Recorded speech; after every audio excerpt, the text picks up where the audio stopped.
Welcome guys, once again you all are welcome on Indian English grammar. And आज के इस grammar के channel पे हम विशेष रूप को लेकर आए हैं आपके लिए ग्रामर के कुछ खास पॉइंट्स, जिनको लर्निंग करके आप अपनी ग्रामर की नॉलेज को आसानी से इम्प्रूव कर सकते हैं और अपनी लाइफ में, चाहे आप बोर्ड के एग्ज़ाम में बैठ रहे हों या फिर कंपटीशन के एग्ज़ाम में, हर जगह आप इसका यूज करके आप सक्सेस प्राप्त कर सकते हैं। ओके, आज मैं लेकर आया हूँ आपके लिए 10 ऐसे और भी प्रयोग कंजंक्शन के, जिसको जान करके आपको कंजंक्शन की पूरी डिटेल की जानकारी हो जाएगी और आप इसका यूज चाहें तो आप कंपटीशन में करें या किसी क्लास में करें, कोई प्रॉब्लम नहीं है। ऑलराइट, तो इसके पहले मैंने आपको 20-20 यूज़ बताया हुआ था, 20-22 मतलब ओवरऑल 44 या 42 एग्जाम्पल्स ऑलरेडी मैंने दिया हुआ है।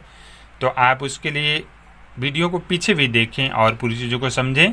और आज ये लास्ट वीडियो होगा जिसके द्वारा आपको पूरा का पूरा कंजंक्शन क्लियर हो जाएगा। तो ये सबसे पहला है आपका, जैसे यहाँ पे लिखा हुआ है एज फार एज, और इसका हिंदी यहाँ पे लिखा गया है जहाँ तक।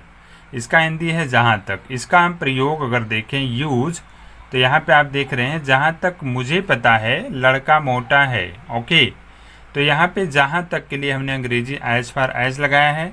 इंग्लिश आप देखेंगे the boy is fatty as far as I know. Okay, ये हो गया आपका पहला एग्जाम्पल। ठीक है गाइज, याद रखिए ये सारी चीज़ें याद करना होता है, तब जाके आप इसका बराबर यूज कर पाएंगे।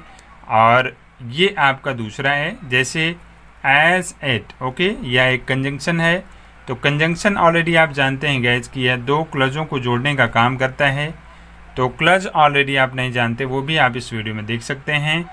कंटिन्यू हो जाएं, अभी तक आप कंटिन्यू नहीं हैं चैनल पे तो ये बिल्कुल फ्री सब्सक्रिप्शन है।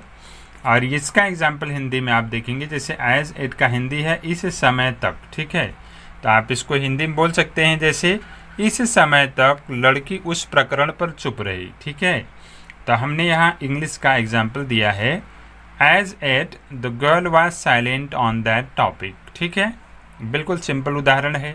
आप ऐसे और भी कोई एग्जाम्पल बना सकते हैं, कोई प्रॉब्लम नहीं है। ठीक है, अगला यहाँ पे आप थर्ड नंबर एग्जाम्पल देखेंगे एज इफ़। ठीक है, एज इफ़ का मतलब है मानो कि।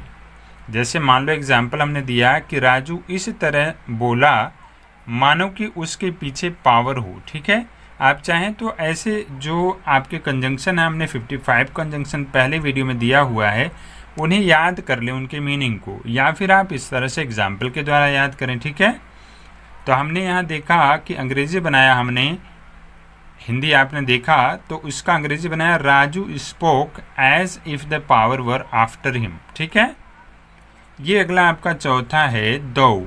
दो का मतलब होता है यद्यपि। ठीक है, अब हमने यहाँ पे एक एग्जाम्पल बनाया, यद्यपि आदमी लंबा है फिर भी बैठा है। ठीक है, कहने का मतलब है दो द मैन इज टाल ही इज सिटिंग। ठीक है, ये हो गया एग्जाम्पल। अगला एग्जाम्पल आप यहाँ पे देखें 5 नंबर, एज दो। एज दो का मतलब मानो या फिर बारे में।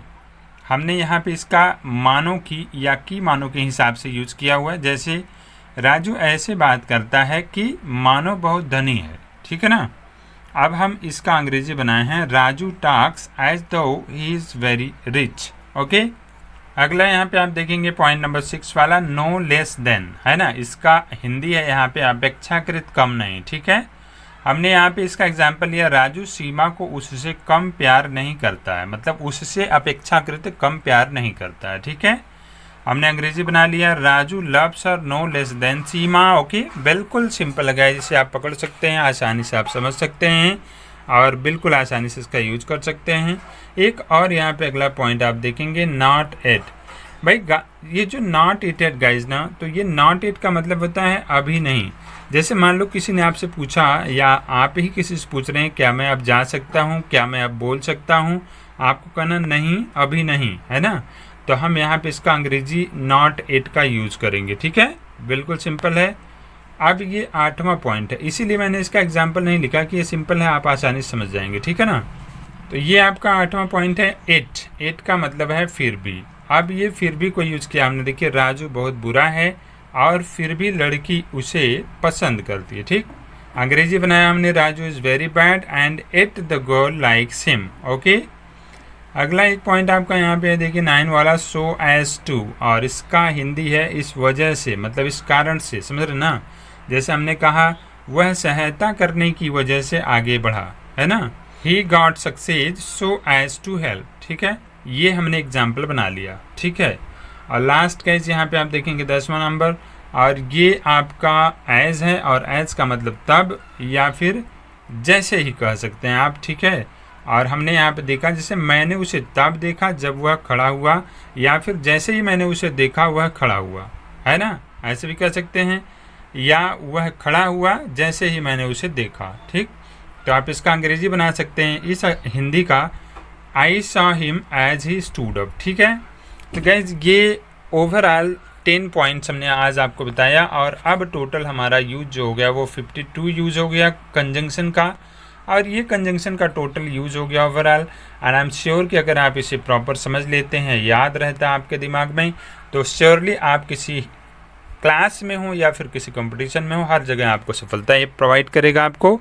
और जल्दी से अगर आप कंटिन्यू नहीं हैं तो चैनल को फ्री में सब्सक्राइब करें और बेल आइकन भी प्रेस करें, ताकि आपको जब भी हम वीडियो बनाकर डालें तो उसका अपडेट मिलता रहे। और स्पोकन ऑनलाइन करना चाहेंगे तो नीचे दिए गए एक वीडियो के डिस्क्रिप्शन में स्पोकन क्लास का लिंक है, उस पर आप ज्वाइन करके उसे भी कंटिन्यू कर सकते हैं। मिलते हैं नेक्स्ट वीडियो में कुछ नई चीज़ों के साथ में, मिलेंगे हर चीज़ें गाइज, आपको इंतज़ार करना है, धीरे धीरे पढ़ना है, और श्योरली आपको सक्सेस मिलेगी। तो मिलते हैं नेक्स्ट वीडियो में नई चीज़ों के साथ में, तब तक के लिए thank you very much, have a nice day, bye bye.